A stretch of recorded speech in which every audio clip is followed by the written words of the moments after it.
ನಮಸ್ಕಾರ ಸ್ನೇಹಿತರೆ. ಭಾರತದಲ್ಲಿ ಬೆಳ್ಳಿ ಮತ್ತು ಚಿನ್ನದ ದರವನ್ನು ಅಂತಾರಾಷ್ಟ್ರೀಯ ಮಟ್ಟದಲ್ಲಿ ಉಂಟಾಗುವ ವ್ಯತ್ಯಾಸಗಳ ಮೇಲೆ ಹಾಗೂ ಡಾಲರ್ ವಿರುದ್ಧ ರೂಪಾಯಿಗಳ ಪ್ರದರ್ಶನದ ಮೇಲೆ ಅವಲಂಬಿತವಾಗಿರುತ್ತದೆ. ಇದರಿಂದ ದೇಶೀಯ ಚಿನ್ನ ಬೆಳ್ಳಿ ದರಗಳಲ್ಲಿ ಏರಿಳಿತ ಆಗುತ್ತಲೇ ಇರುತ್ತದೆ. ಇನ್ನು ರೂಪಾಯಿ ಮೌಲ್ಯದಲ್ಲಿ ಏರಿಕೆ ಇಳಿಕೆಯಾದಂತೆ ಚಿನ್ನ ಮತ್ತು ಬೆಳ್ಳಿಯ ದರ ಏರಿಳಿತ ಕೂಡ ಆಗುತ್ತಿರುತ್ತದೆ. ಷೇರು ಮಾರುಕಟ್ಟೆಯಲ್ಲಿ ಚಿನ್ನದ ಹೂಡಿಕೆಯ ಪ್ರಮುಖ ವಿಚಾರವಾಗಿರುವುದರಿಂದ ಚಿನ್ನದ ದರದಲ್ಲಿ ಪ್ರತಿನಿತ್ಯವೂ ಏರಿಳಿತವಾಗುತ್ತಲೇ ಇರುತ್ತದೆ. ಹಾಗಿದ್ದರೆ ಇಂದಿನ ಚಿನ್ನ ಹಾಗೂ ಬೆಳ್ಳಿಯ ದರ ಎಷ್ಟಿದೆ ನೋಡೋಣ ಬನ್ನಿ.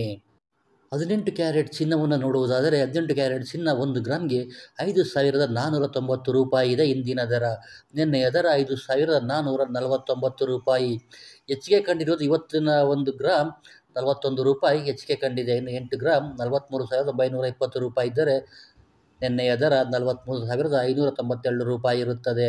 ಟೋಟಲ್ ಹೆಚ್ಚಿಗೆ ಆಗಿರುವುದು 328 ರೂಪಾಯಿ ಆಗಿರುತ್ತದೆ. ಇನ್ನು 22 ಕ್ಯಾರೆಟ್ ಚಿನ್ನ ಅಂದರೆ ಆಭರಣ ಚಿನ್ನ ಇಂದಿನ ಬೆಲೆ ನೋಡುವುದಾದರೆ 1 ಗ್ರಾಮ್ಗೆ 6,710 ರೂಪಾಯಿ. ನಿನ್ನೆಯ ದರ 6,660 ರೂಪಾಯಿ. ಅಲ್ಲಿಗೆ ಏರಿಕೆ ಆಗಿರುವುದು 1 ಗ್ರಾಮ್ಗೆ 50 ರೂಪಾಯಿ. ಇನ್ನು 24 ಕ್ಯಾರೆಟ್ ಅಂದರೆ ಅಪ್ಪಟ ಪ್ಯೂರ್ ಬಂಗಾರ. ಇದು 1 ಗ್ರಾಮ್ ನೋಡುವುದಾದರೆ ಇಂದಿನ ದರ 1 ಗ್ರಾಮ್ಗೆ 7,320 ರೂಪಾಯಿ. ನಿನ್ನೆಯ ದರ 7,265 ರೂಪಾಯಿ. ಏರಿಕೆ ಕಂಡಿರುವುದು ಕೇವಲ 65 ರೂಪಾಯಿ. ಸ್ನೇಹಿತರೆ, ಈ ವಾರ ಒಂದು ಚಿನ್ನದ ದರ ಏರಿಕೆ ನೋಡೋದಾದರೆ ಚಿನ್ನ 1 ಗ್ರಾಮ್ಗೆ ಹತ್ತಿರ 180 ರೂಪಾಯಿವರೆಗೂ ಏರಿಕೆ ಕಂಡಿರುತ್ತದೆ. ನಮ್ಮ ದೇಶದಲ್ಲಿ ಬೆಳ್ಳಿಗೆ ಅತ್ಯುತ್ತಮ ಪ್ರಾಮುಖ್ಯತೆ ಇದೆ.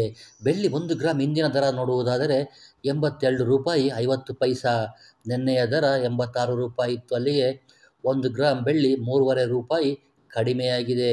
ಬೆಳ್ಳಿಯಲ್ಲಿ ಏರಿಳಿತ ಏನೂ ಇಲ್ಲ. ಆದರೆ ಒಂದೇ ದಿನದಲ್ಲಿ ಮಾತ್ರ ಬೆಳ್ಳಿ 4,000 ರೂಪಾಯಿ 1 kgಗೆ ಏರಿಕೆಯಾಗಿತ್ತು. ಇನ್ನು ಇಳಿಕೆ ಕೂಡ ಆಗುವ ರೀತಿ ಕಂಡು ಬರುತ್ತಿಲ್ಲ. ಇದೇ ರೀತಿ ಒಂದು ಅಪ್ಡೇಟ್ಸ್ಗಾಗಿ ನಮ್ಮ ಚಾನಲನ್ನು ಸಬ್ಸ್ಕ್ರೈಬ್ ಮಾಡ್ಕೊಳ್ಳಿ ಸ್ನೇಹಿತರೆ.